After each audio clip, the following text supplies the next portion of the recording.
Magandang araw po sa inyong lahat. Ngayon may isa akong tapat na tanong para sa inyo. Kagabi, ilang beses po kayong nagpunta sa banyo? Isa, dalawa, baka mayroon pang ang tatlo o higit pa. Pagsapit ng 2:00 ng madaling araw, bigla na lang bumibigat ang inyong puson at bigla kayong magigising. Naku, banyo na naman iisipin ninyo habang bumabangon pero napakabigat ng pakiramdam ng buong katawan. Maingat kayong maglalakad sa madilim na pasilyo, pupunta sa banyo at pagbalik sa kama hindi na naman kayo makatulog. Ilang sandali kayong magpapagulong-gulong bago muling makatulog, pero pagsapit ng 4:00 ng madaling araw, mararamdaman ninyo na naman na kailangan ninyong umihi. Hindi lang po kayo ang nakararanas nito. Hinding-hindi po. Ang lola sa kabilang bahay, ang kaibigan ninyong nakikita sa parke tuwing umaga at maging ang katabi ninyo sa simbahan ay may kaparehong problema rin. Ngunit karamihan ay ganito ang iniisip, hindi ba't ganyan talaga kapag tumatanda? Kailangan ko nalang tiisin. Pero mga kababayan, totoo po ba iyon? Marami po sa mga nakatatandang pasyente na nakikilala ko sa aking klinika ang nagsasabi nito. Sinasabi nilang napakahirap ng madalas na pagpunta sa banyo sa gabi. Dahil hindi sila makatulog nang maayos, pagod sila sa umaga, tuliro ang isip at inaantok kahit nakikipag-usap sa mga kaibigan. Ang sintomas na ito na binabanggit ko ay tinatawag sa medikal na termino na nocturia. Ito po ang sintomas ng paggising sa gabi para umihi. Sa medikal na definisyon, kung kailangan mong gumising kahit isang beses lang sa gabi para umihi, ito ay itinuturing na nocturia. Ngunit ang paggising ng isang beses ay karaniwan na sa mga tumatanda. Kaya karaniwan ang pagpunta sa banyo ng 2 o higit pang beses sa gabi ang itinuturing na nocturia na nangangailangan ng gamutan. Kung gayon, gaano karami ang nakararanas ng nocturia? Hayaan ninyong ibahagi ko ang isang nakakagulat na estadistika. Mahigit sa kalahati ng mga senior citizen na may edad 65 pataas ang nakararanas ng nocturia. At habang tumatanda, mas tumataas pa ang porsyentong ito. Ano po ang ibig sabihin nito? Hindi lamang ito problema ninyo, ngunit dahil marami ang nakararanas nito, ay hindi nangangahulugang maaari na lang itong baliwalain. At dito po mayroon akong isang mahalagang bagay na nais sabihin sa inyo ngayon. Ang nocturia ay hindi lamang isang simpleng abala. Ito ay isang mahalagang senyales mula sa inyong katawan. Anong senyales? Isang senyales na may problema sa isang bahagi ng inyong kalusugan. At kung babaliwalain ang nocturia na ito, maaapektuhan ito ang inyong buong buhay. Maya-maya, ipapaliwanag ko ng detalyado kung paano ito nakakaapekto. Ang tatalakayin ko po ngayon ay may 4 na pangunahing bahagi. Una, sasabihin ko sa inyo kung paano sinisira ng nocturia ang inyong buhay.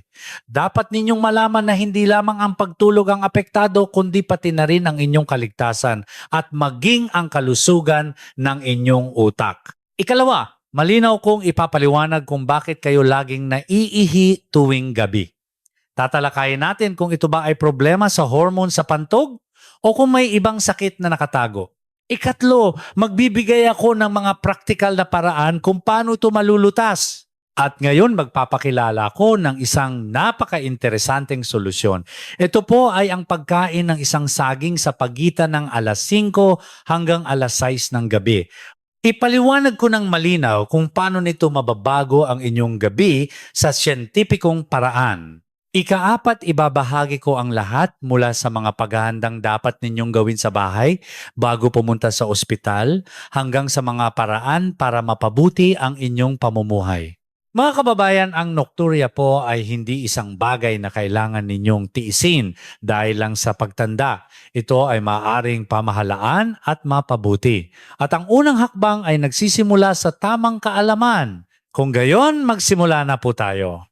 Una, talakayin natin kung paano eksaktong sinisira ng nocturia ang inyong buhay. Kailangan ninyong malaman ito para maintindihan ninyo kung bakit mahalaga ang solusyong ibibigay ko mamaya.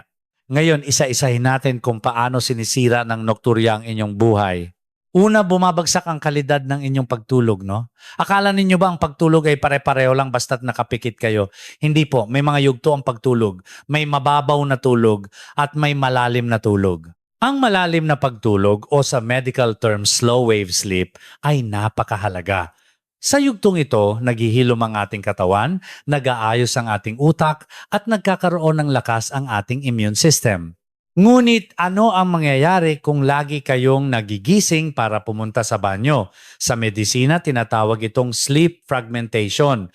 Ang inyong tulog ay nahahati sa maraming piraso. Kung natulog kayo ng alas 10 ng gabi, nagising ng alas 2, natulog muli at nagising na naman ng alas 4, hindi makakapasok ng maayos ang inyong katawan sa yugto ng malalim na pagtulog. Sa tingin ninyo dahil nakatulog kayo ng 8 oras sapat na yun, hindi ba? Hindi po. Sa katotohanan, halos hindi kayo nakaranas ng malalim na pagtulog. Kaya sa paggising ninyo sa umaga, hindi maganda ang inyong pakiramdam, mabigat ang buong katawan at tuliro ang isip. Ano naman ang mangyayari sa araw? Nagkakaroon kayo ng chronic fatigue o matagalang pagkapagod. Habang nakikipag-usap sa kaibigan sa umaga, inaantok kayo. Pagkatapos mananghalian, napakabigat ng talukap ng inyong mga mata. Habang nag-aalaga ng mga apo, bigla na lang lumilipad ang inyong isip. Bumababa rin ang inyong konsentrasyon. 3 beses ninyong uulitin ang parehong linya habang nagbabasa ng dyaryo at pagpunta sa bangko para ayusin ang inyong passbook, nalilito kayo sa mga hakbang na dapat gawin. At humihina ang inyong immune system. Kapag hindi sapat ang tulog, humihina ang immune system ng ating katawan. Kaya madalas kayong magkasipon at kapag nagkasakit, matagal bago gumaling. Ikalawa, biglang tumataas ang panganib ng pagkahulog. Isipin ninyo po ang sitwasyon kapag pupunta kayo sa banyo sa gabi. Gaano kadilim ang paligid? Marami sa inyo ang hindi na nag-aabalang buksan ang ilaw at dumidiretso na lang sa dilim. Ngunit sa mga sandaling iyon, gising na gising ba kayo? Hindi po. Hilo pa kayo sa antok? Bukas sa mga mata ninyo pero ang isip ninyo ay kalahati pang tulog. Sa ganoong estado kayo naglalakad mula sa kwarto papuntang banyo. Hindi ninyo makita ng maayos ang tsinelas sa sahig, nalilito sa may pintuan at hindi agad mahawakan ang doorknob ng banyo. Dagdag pa rito ang mga nakatatanda ay hirap nang makakita sa dilim. Sa ganitong sitwasyon nangyayari ang pagkahulog. Alam niyo po ba kung gaano kapanganib ang aksidente sa pagkahulog? Lalo na kung ang inyong balakang ang mababali ito ay isang malaking problema. Kailangan itong operahan at kahit pagkatapos ng operasyon, ilang buwan kayong hindi makakalakad ng maayos. Sa panahong iyon na nakahiga lang kayo manghihina ang mga kalamnan, magkakaroon ng bed sores at madaling kapitan ng pneumonia. Sa katunayan, ayon sa mga medikal na pag-aaral, ang nocturia ay isa sa pinakamalakas na predictor ng pagkahulog at bali sa balakang sa mga matatanda. Ibig sabihin, mas mataas ang tsansang mahulog ng mga taong madalas magbanyo sa gabi. Ikatlo, unti-unting humihina ang kalusugan ng inyong utak. Hindi ito isang problemang agad na nakikita, ngunit sa pangmatagalan ito ay napakaseryoso. Kailan ba naglilinis ang ating utak? Tuwing tayo ay nasa malalim na pagtulog sa gabi. Meron tayong tinatawag na glymphatic system sa utak, isang sistema ng paglilinis. Ang mga dumi at nakalalasong sangkap na naipon sa utak sa maghapon ay nililinis nito habang tayo ay nasa malalim na pagtulog. Ang isang partikular na mahalagang sangkap ay ang amyloid beta. Kapag naipon ito sa utak, nagdudulot ito ng demensya. Kung titingnan ang utak ng mga pasyenteng may Alzheimer's disease, makikita ang mga namumuong sangkap na ito. Sa normal na sitwasyon, hindi ito nagiging problema dahil patuloy itong nililinis tuwing gabi habang tayo ay nasa malalim na pagtulog. Ngunit, ano ang mangyayari kung hindi kayo makatulog ng maayos gabi-gabi dahil sa nocturia? Hindi nagiging maayos ang paglilinis ng utak. Unti-unting naiipon ang mga nakalalasong sangkap. Hindi ito problema sa loob ng 1 o 2 araw. Ngunit sa paglipas ng mga buwan, taon at dekada, dahan-dahan itong naiipon. Dahil dito, humihina ang memorya. Hindi ninyo matandaan ang kinain ninyo kagabi, kung saan ninyo inilagay ang inyong salamin, at nalilito na rin kayo sa pangalan ng inyong mga apo.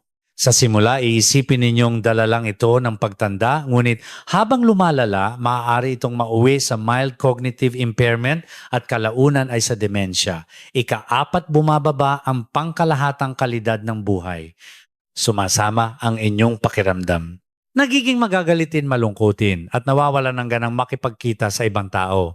Kahit ang mga dating masayahin ay mas gugustuhing manatili na lang sa bahay at hindi na dumadalo sa mga pagtitipon. Nawawalan din ng gana sa pagkain. Dahil sa pagod, tinatamad ng kumain at bumababa ang nutrisyon. Dahil dito, lalong humihina ang katawan at ang resistensya sa sakit. Naaapektuhan din ang relasyon sa pamilya. Dahil laging pagod at sensitibo, nagkakaroon ng pagtatalo sa asawa o mga anak dahil sa maliliit na bagay. Mga kababayan, nakita ninyo po ba ang mga sinabi ko? Ang nocturia ay hindi lamang simpleng abala ng ilang beses na pagpunta sa banyo sa gabi. Ito ay isang seryosong problema na nagbabanta sa inyong pagtulog, kaligtasan, kalusugan ng utak at kalidad ng buhay. Kung gayon, kailangan nating itanong ang pinakamahalagang tanong: bakit nga ba tuwing gabi lang natin nararamdamang kailangan nating magbanyo? Ang dahilan ay malinaw kong ipapaliwanag ngayon. Mga kababayan, bakit sa araw ay ayos lang, ngunit sa gabi ay palagi na lang kayong naiihi? Ngayon, isa-isahin nating linawin ang mga dahilan. Unang dahilan, nagtataksil ang mga hormone. Meron tayong hormone sa katawan na tinatawag na vasopressin. Tinatawag din itong antidiuretic hormone. Ang trabaho ng hormone na ito ay utusan ng ating mga bato o kidney, bawasan ninyo ang paggawa ng ihi. Sa normal na sitwasyon, mas maraming vasopressin ang inilalabas ng katawan pagsapit ng gabi. Kaya naman mas kaunti ang ihi na ginagawa ng mga kidney sa gabi. Dahil dito, nakakatulog tayo ng mahimbing buong gabi. Ngunit ano ang nangyayari kapag tumatanda? Nasisisra ang ritmo ng paglalabas ng hormone na ito sa gabi. Kahit gabi na kaunti pa rin ang vasopressin na inilalabas, tulad ng sa umaga. Dahil dito, hindi na malaman ng mga kidney kung gabi ba o araw.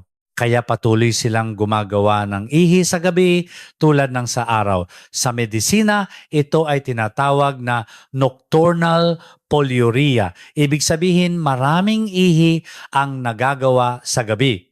Kung higit sa 1/4 ng kabuuang ihi sa isang araw ay ginagawa sa gabi, ito ay nocturnal polyuria. Ikalawang dahilan, tumatanda ang pantog. Ang pantog ay isang supot na nag-iimbak ng ihi.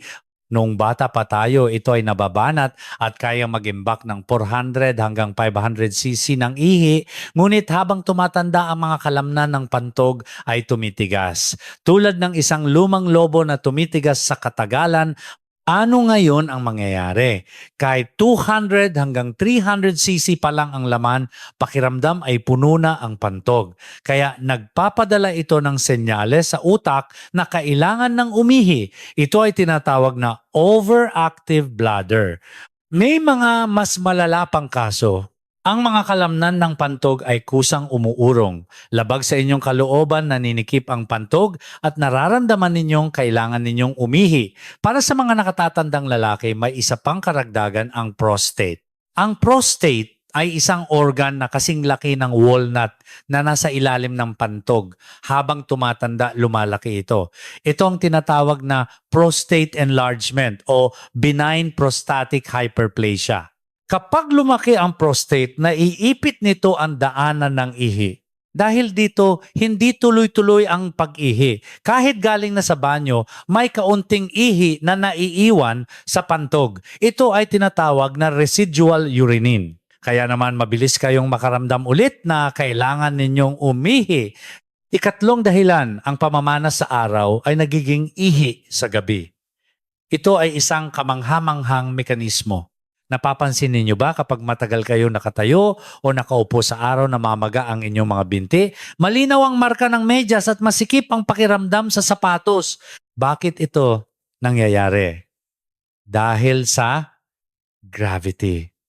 Sa maghapon, habang nakatayo o nakaupo ang tubig sa ating dugo, ay hinihila pababa ng gravity papunta sa mga binti. Kaya naiipon ang tubig sa mga binti. Ito ang pamamanas o edema.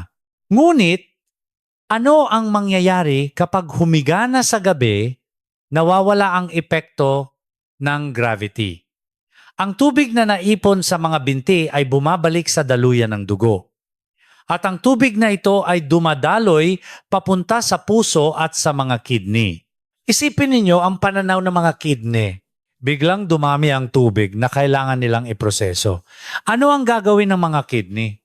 Siyempre gagawa sila ng ihi para mailabas ito. Kaya naman mas maraming ihi ang nagagawa sa gabi. Lalo na sa mga taong mahina ang puso, may problema sa kidney o mahina ang sirkulasyon sa ibabang bahagi ng katawan, mas malala ang phenomenon na ito. Ikaapat na dahilan, pekeng senyales. Mga kababayan, kung umiinom na kayo ng gamot para sa problema sa pag-ihi, ngunit hindi pa rin gumagaling ang inyong nokturya, mayroon kayong dapat paghinalaan ang sleep apnea. Ang sleep apnea ay isang kondisyon kung saan paulit-ulit na humihinto ang paghinga habang natutulog. Malakas ang hilik, biglang tatahimik, hihinto ang paghinga ng 10 hanggang 20 segundo at biglang hahabol ng hininga. Ano ang kinalaman nito sa nokturya? Kapag humihinto ang paghinga, tumataas ang presyon sa loob ng dibdib. Naiipit ang puso. Dahil dito nagkakamali ang puso ng interpretasyon. Iniisip nito, sobra ang tubig sa katawan. Kaya naglalabas ito ng hormone na tinatawag na ANP. Ang hormone na ito ay nag-uutos sa mga kidney na gumawa ng maraming ihi para mabawasan ang tubig. Bilang resulta, ang mga kidney ay gumagawa ng ihi buong gabi. Ito ang nagiging sanhi ng nokturya. Narito ang isang checklist. Malakas ba ang inyong hilik? Inaantok ba kayo sa umaga? Sumasakit ba ang ulo ninyo pagkagising? Pagod pa rin ba kayo kahit katutulog lang? Kung mayroon kayong mga sintomas na ito kasabay ng nokturya, dapat ninyong paghinalaan ang sleep apnea. Sa kasong ito, hindi sa urologist kayo dapat pumunta kundi sa isang sleep clinic. Kapag sumailalim kayo sa polysomnography test at nagsimula ng CPAP therapy, maraming kaso kung saan biglang bumubuti ang nokturya. Ikalimang dahilan, ang gamot ang maaaring salarin. Ang ilan sa mga gamot na iniinom ninyo ay maaaring magdulot ng nokturya. Ang pinakakaraniwan ay ang mga diuretic o pampaihi. Maraming gamot para sa high blood ang may kasamang diuretic. Ang gamot na ito ay nagpapababa ng presyon sa pamamagitan ng pagpaparami ng ihi. Ngunit ano ang mangyayari kung iinumin ninyo ito sa gabi? Gagawa kayo ng ihi buong magdamag. Mayroon ding gamot para sa high blood na tinatawag na calcium channel blocker. Ang side effect nito ay pamamanas sa binti. Pinalalala nito ang ikatlong dahilan na nabanggit ko kanina, ang paglipat ng likido sa gabi. Ang ilang antidepressant tulad ng lithium ay maaari ring magdulot ng nokturya. Kaya kung mayroon kayong nokturya, dapat ninyong suriin ang mga gamot na inyong iniinom. Ang pagkonsulta sa inyong doktor para baguhin ang oras ng pag-inom o palitan ng ibang gamot ay maaaring makatulong na mapabuti ang inyong nokturya. Mga kababayan, inilahad ko na po ang 5 dahilan kung bakit kailangan ninyong magbanyo sa gabi. Problema sa hormone pagtanda ng pantog, paglipat ng likido sa katawan, sleep apnea at mga gamot. Ngayong alam na ninyo ang sanhi, dumako na tayo sa solusyon. Susunod, sasagutin ko ang tanong na pinakahihintay ninyo. Paano natin malulutas ang problemang ito? At lalo na kung paano mababago ng isang saging sa gabi ang inyong pagtulog. Sasagutin ko yan ng malinaw ngayon. Ngayon narito na tayo sa pinakamahalagang bahagi. Paano natin mababawasan ang nokturya? Ang espesyal na paraan na ibabahagi ko sa inyo ngayon ay ang saging sa gabi. Ito po ay ang pagkain ng isang saging sa pagitan ng alas 5 hanggang alas 6 ng gabi. Epektibo po ba talaga ito? Mayroon pong malinaw na siyentipikong basehan. Ang saging ay naglalaman ng amino acid na tinatawag na tryptophan. Ano ang nangyayari kapag pumasok ang tryptophan sa ating katawan? Una, nagiging serotonin ito. Narinig na ninyo ang happy hormone, hindi ba? Ito na iyon. Isang sangkap na nagpapasaya at nagpapakalma sa ating isipan. Ngunit pagsapit ng gabi, ang serotonin na ito ay nagbabago muli. Nagiging melatonin ito. Ang melatonin ay ang sleep hormone. Kapag inilabas ito, natural tayong inaantok. At nakakatulong ito para makamit natin ang malalim na pagtulog. Ano ang mangyayari kapag malalim ang tulog? Kumakalma ang pantog. Ang mga kalamnan ng pantog na dating iritable ay nagre-relax. Kaya nababawasan ang pakiramdam na kailangan ninyong magbanyo sa gabi. Ngunit hindi lang tryptophan ang laman ng saging. Mayroon din itong mga kasama na tumutulong sa paggawa ng melatonin. Una, vitamin B6. Ito ay isang mahalagang cofactor sa proseso ng pagbabago ng tryptophan sa serotonin at serotonin sa melatonin. Para itong mga katulong sa isang construction site. Kung wala ito, hindi magagawa ng maayos ang melatonin. Ikalawa, natural na asukal. Ang natural na tamis ng saging. Bakit ito mahalaga? Dahil pinasisigla nito ang paglabas ng insulin. Kapag may insulin na nanalo ang tryptophan laban sa ibang amino acids at mas madali itong nakakapasok sa utak. Mayroong harang sa pagitan ng dugo at utak at tinutulungan ng insulin ang tryptophan na malagpasan ang harang na ito. Ikatlo, magnesium at potassium. Ang dalawang mineral na ito ay tinatawag na natural relaxants. Pinapakalma nila ang mga nerbiyos at pinapaluwag ang sobrang tensyon sa mga kalamnan. Ang pantog ay isa ring kalamnan.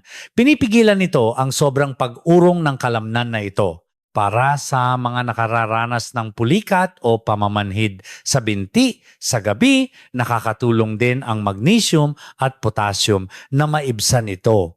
Kung gayon, kailan dapat kainin ang saging na to? Dito po ang susi. Ang pinakamainam na oras ay sa pagitan ng alas 5 hanggang alas 6 ng gabi. Bakit sa oras na ito? Tumatagal ng humigit kumulang 2 hanggang 3 oras bago maging melatonin ang tryptophan. Kung matutulog kayo ng alas 9 o alas 10 ng gabi, kailangang sa oras na iyon lumabas ang epekto ng melatonin, hindi ba? Kaya kung bibilangin pabalik, tamang-tama ang alas 5 hanggang alas 6 ng gabi. Hindi ba pwedeng kainin bago matulog? Hindi po maganda. Ang asukal at vitamin B6 ay maaaring magdulot pa ng pagkagising sa ilang tao. Maaaring mas mahirapan kayong makatulog. Bukod pa riyan, mabigat ito sa tiyan at ang tubig sa saging ay maaaring makapagpalala pa ng nokturya. Mayroon ding pagkain na magandang isabay sa saging. Ito ay ang mga almonds. Subukan kumain ng 5 hanggang 7 piraso kasabay ng saging. Ang almonds ay mas mayaman sa magnesium. Pinapataas nito ang epekto ng pag-relax ng mga kalamnan. Sa kabilang banda, mayroon ding hindi magandang isabay gatas. Marami ang umiinom ng gatas kasabay ng saging, ngunit kung iisipin ang pagsipsip ng tryptophan sa utak, hindi ito gaanong maganda. Maraming ibang amino acids sa gatas na nakikipagkompetensya sa tryptophan. Hindi naman ito tuluyang napipigilan, ngunit bumababa ang bisa nito. Huwag din isabay ang mga prutas na maraming tubig tulad ng pakwan o peras. Kung maraming tubig ang inyong iinumin sa gabi, mas maraming ihi ang magagawa ng inyong katawan. Ngayon, bukod sa saging, narito ang mga bagay na dapat ninyong gawin. Una, magsulat ng urination diary o talaan ng pag-ihi sa loob ng 3 araw. Napakahalaga po nito. Gawin ninyo ito bago pumunta sa ospital.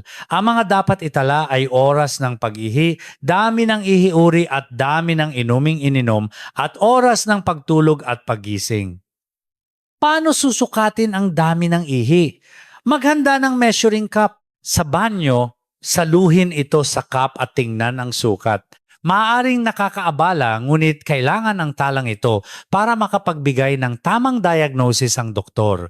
Malalaman niya kung ito ay nocturnal polyuria, pagliit ng kapasidad ng pantog o ibang problema.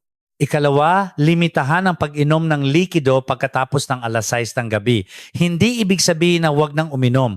Kung nauuhaw, pwede kayong uminom ng 1 o 2 lagok. Ngunit iwasan ang pag-inom ng 1 baso ng dire-diretso.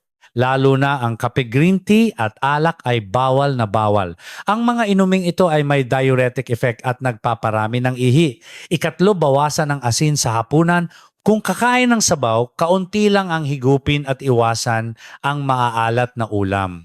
Ang sobrang asin ay nagdudulot ng uhaw kaya mapapainom kayo ng maraming tubig. At ang asin mismo ay nagdudulot ng osmotic diuresis na nagpaparami ng ihi.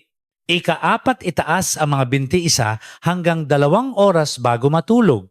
Humiga sa sofa o kama at maglagay ng unan sa ilalim ng mga binti. Itaas ang mga binti ng mas mataas sa puso.